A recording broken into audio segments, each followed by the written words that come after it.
आज हम लोग गांधी युग के बारे में जानते हैं, यानी 1919 से लेकर 1947 तक के लिए, है ना। तो महात्मा गांधी का जन्म 1869 ईस्वी को गुजरात प्रांत के पोरबंदर नामक स्थान पर हुआ था। ये जो महात्मा गांधी थे, जिनका जन्म 2 अक्टूबर 1869 ईस्वी को गुजरात प्रांत के पोरबंदर नामक स्थान पर हुआ था, और इनका वास्तविक नाम मोहनदास था, है ना।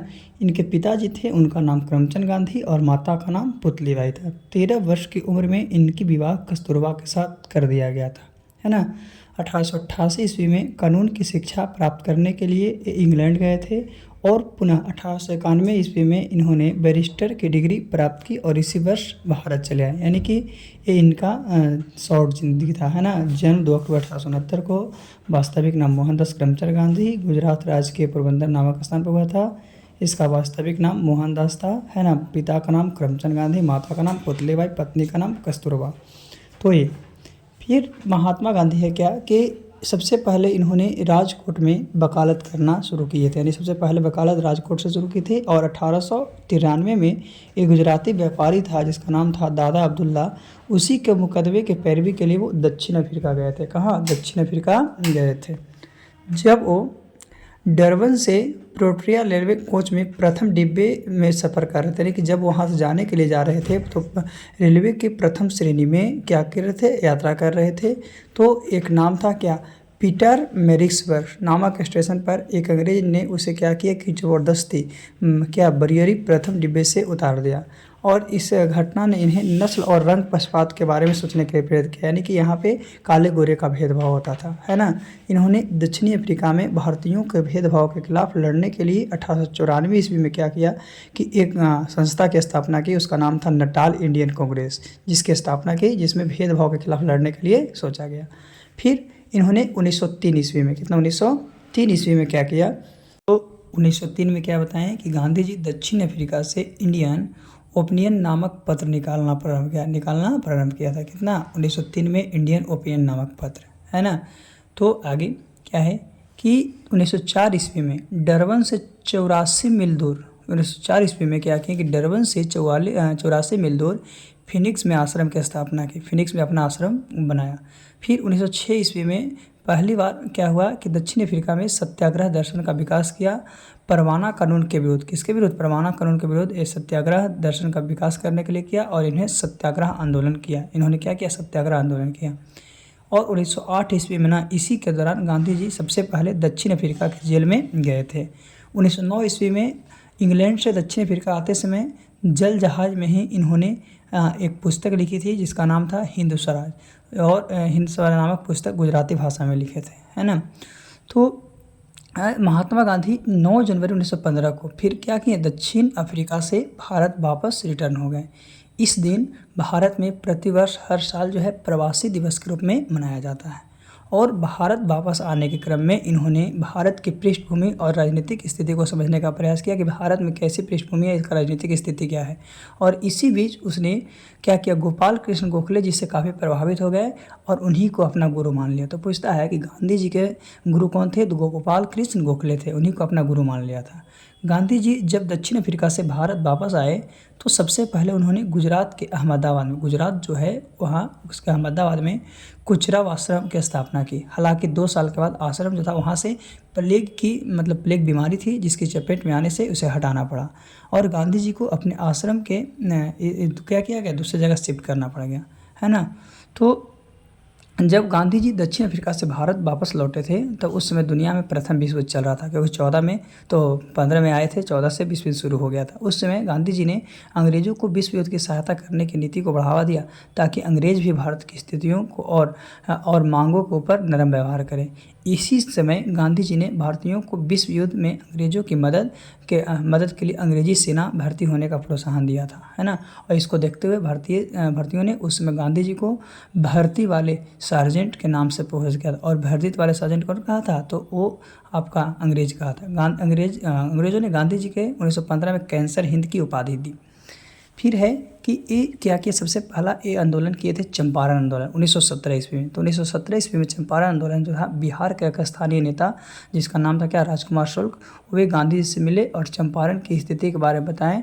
तो वहीं पे तिनकठिया व्यवस्था था, उसी के जानकारी के लिए ये क्या, गांधी जी चंपारण गए थे, वहीं पे आपका आंदोलन शुरू हुआ था। 19वीं शताब्दी के शुरू में अंग्रेज बगान मालिक किसान पर करारा करा लिया था कि जितनी भूमि पर वो खेती करेंगे, नील की खेती 3/20 हिस्से पर नील की खेती अवश्य करेंगे, और इसी व्यवस्था को तिनकठिया व्यवस्था कहा गया था। अंग्रेज लोग उस पर क्या करते थे, 3/20 हिस्से, और नील की खेती करने से क्या होता है कि खेत की उर्वरा शक्ति कमज़ोर हो जाती है, और जब खेत की उर्वरा शक्ति कमज़ोर हो जाएगी तो कोई भी फसल आपका सही ढंग से नहीं हो पाएगा, है ना।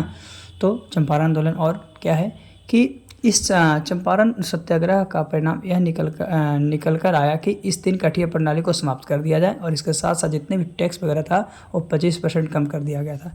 यह गांधी जी के प्रमुख आंदोलन में से एक था। चंपारण आंदोलन सबसे पहला आंदोलन था।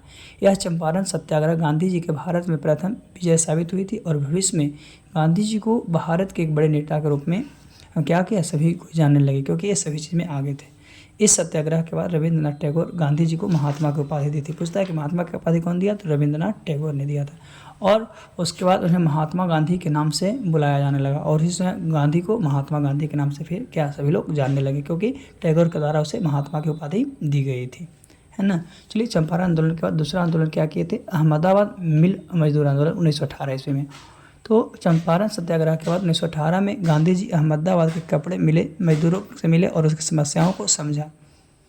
यहाँ का विवाद प्लेग एक बोनस को लेकर था। जब प्लेग की समाप्ति हुई तो मिल मालिक बोनस को समाप्त कर देना चाहते थे, तो मजदूरी ने इसका विरोध किया और गांधी जी ने मजदूरों को हड़ताल पर जाने को कहा। यानी कि जब प्लेग बीमारी आई थी तो वो बोनस देकर सभी को रखा, लेकिन जैसे ही प्लेग समाप्त हो गई तो मिल मालिक वो बोनस को समाप्त कर देना चाहते थे, तो मजदूर ने इसका विरोध किया, और इसका साथ कौन, महात्मा गांधी ने दिए, है ना। अहमदाबाद मिल आंदोलन, और है इसमें कि और यह भी घोषणा की कि उन्हें 35% बोनस मिलना चाहिए, क्योंकि प्रथम विश्व युद्ध के कारण महंगाई काफ़ी बढ़ गई थी। यानी 1914 से 18 के बीच जो था, क्या था, प्रथम विश्व युद्ध हुआ था, और उसके कारण महंगाई काफ़ी बढ़ गई थी। गांधी जी अनशन पर बैठ गए, तब मिल मालिक ने यह मामला न्यायाधिकरण को सौंपने का फैसला किया, और जब ऐसा हुआ तो न्यायाधिकरण था, जो जज था, वो 35% बोनस देने का फैसला सुनाया, और गांधी जी यह सत्याग्रह सफल रहा। अगला सत्याग्रह है खेड़ा आंदोलन, जो 1918 ईस्वी में हुआ था, और उसी वर्ष 1918 ईस्वी में गांधी जी खेड़ा गुजरात में हो रहे किसानों के साथ जो अत्याचार हो रहा था उसके विरुद्ध, अंग्रेजों के यहाँ किसानों की फसलें नष्ट हो जाने पर उनको करों की वसूली की जा रही थी, यानी टैक्स की वसूली की जा रही थी। तो गांधी जी ने किसानों को लगान न देने के लिए कहा, और इस मामले की जांच के बाद यह निष्कर्ष निकला कि लगान माफ़ कर देना चाहिए, कि जो इसका जाँच किया तो पता चला कि नहीं, लगान को माफ़ कर देना चाहिए। तो गांधी जी दक्षिण अफ्रीका में किए गए उनके कार्यों को लेकर वो भारत में भी काफ़ी चर्चित थे, है ना। और इन आंदोलनों में सफलता पाते हुए वो भारत के बड़े नेता के रूप में देखे जाने लगे, यानी कि सब में जो सफल हो रहे थे, इनका काम कारनामा अच्छा लग रहा था सभी को, तो इसीलिए इसको यानी कि बड़े नेता के रूप में सभी लोग जानना चालू किया, क्योंकि जो अफ्रीका में किए थे वो सब काम कहाँ, भारत के लोग भी जान रहे थे, इसीलिए इनको ऐसा हुआ, है ना। तो एक खेड़ा आंदोलन था, कितना में हुआ था, 1918 में, किसानों के अत्याचार के विरुद्ध लड़ाई को लड़ने के लिए किया गया था, है ना। तो खेड़ा आंदोलन के बाद कौन सा आंदोलन है, तो है आपका रॉलेट एक्ट, जो 1919 ईस्वी में हुआ था। जब प्रथम विश्व युद्ध समाप्त हुआ था 1918 ईस्वी में, उसके बाद 1919 ईस्वी में अंग्रेज के द्वारा रॉलेट एक्ट को भारत में लाया गया था, परंतु उस एक्ट में भारतीयों के लिए कोई अच्छी बात नहीं थी, कोई भारत के लोगों के लिए कोई अच्छा बात नहीं था, और गांधी जी भारत के लोगों के लिए सोच रहे थे। जैसे उसने उस पर चर्चा की थी, तो गांधी जी ने भारतीयों को विश्व युद्ध में अंग्रेज़ों की मदद करने के लिए अंग्रेजी सेना में भर्ती होने का प्रोत्साहन दे रहे थे, कि सभी लोग अंग्रेजी सेना में क्या हो जाओ, भर्ती हो जाओ, है ना। आगे तो फिर हुआ जलियांवाला बाग हत्याकांड, है ना, 1919 ईस्वी में। तो पंजाब के दो लोकप्रिय नेता डॉक्टर सत्यपाल और डॉक्टर सैफुद्दीन किचलू की गिरफ्तारी के बाद जनता का आक्रोश तेज हो गया, कई जगह पे हिंसाएं हुई, है ना। अमृतसर शहर में 13 अप्रैल 1919 ईस्वी को शाम 5 बजे जलियांवाला बाग में विशाल सभा में रॉलेट एक्ट, डॉक्टर सत्यपाल आदि के बारे में भाषण चल रहे थे, यानी कि वहाँ पे भारतीयों का एक क्या सम्मेलन चल रहा था। तो सैन्य अधिकारी ब्रिगेडियर जनरल रेगनाल्ड डायर ने फौज द्वारा भीड़ पर गोली चलाने का आदेश दिया, कि जो फौज है उस पर क्या किया, गोली चला दो, जिसमें 1500 लोग मारे गए, और ऐसा करने में अनुमान लगाया गया था। तो मारे गए लोगों की संख्या कितना थी, 379, और घायलों की संख्या 1200 बताई गई थी, है ना।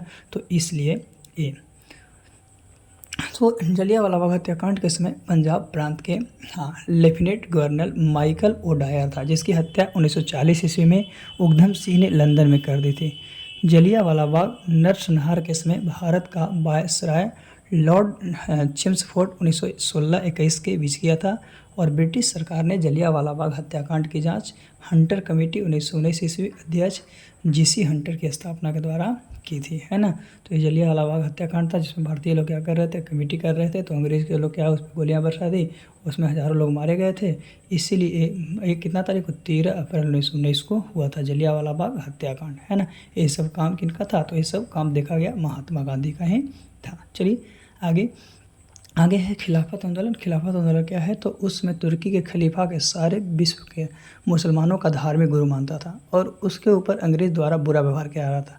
तो अंग्रेज़ों के उनके साथ इस बुरे व्यवहार को लेकर भारत के मुसलमानों ने अंग्रेज़ों के विरुद्ध क्या किया, एक आंदोलन छेड़ दिया। उसी आंदोलन को खिलाफत आंदोलन कहा जाता है, जो कि 1919 से 1922 के बीच में था, है ना। तो गांधी जी ने इस आंदोलन का सहयोग किया था। गांधी जी थे इस आंदोलन का क्या किए, सहयोग किए, क्योंकि वो मुसलमानों को भारत के अंग्रेज विरुद्ध राष्ट्रीय आंदोलन में जोड़ना चाहते थे। प्रारंभ में इस आंदोलन के नेतृत्व अली बंधुओं द्वारा किया जा रहा था, लेकिन बाद में ये आंदोलन इसका कौन, गांधी जी ने किया, है ना। तो खिलाफत असहयोग आंदोलन, है ना। खिलाफत आंदोलन के बाद असहयोग आंदोलन आया 1920 में। तो इन सब घटनाओं को देखते हुए गांधी जी द्वारा अगस्त 1920 ईस्वी में असहयोग आंदोलन की शुरुआत कर दी गई और यह गांधी जी के भारत का सबसे बड़ा आंदोलन में से एक था। यह आंदोलन अहिंसक होना था, जिसमें भारतीयों को क्या था कि खिताबों के त्याग करना था और सरकारी शिक्षण संस्थान जैसे सरकारी सेवा, विदेशी शासन चुनाव को बहिष्कार करना था और अंत में करों का भुगतान करना था। इसी समय गांधी जी ने अपनी कैंसर ए हिंद की उपाधि क्या कर दी थी, त्याग दी थी, छोड़ दी थी। तो ये हम लोग अभी तक जाने हैं, ये पार्ट 1 में। अगले पार्ट में और महात्मा गांधी के बारे में यानी गांधी युग के बारे में जानेंगे, सेकंड पार्ट। आज के लिए इतना ही काफ़ी है, कल से पुनः हम लोग सेकंड पार्ट में मिलते हैं।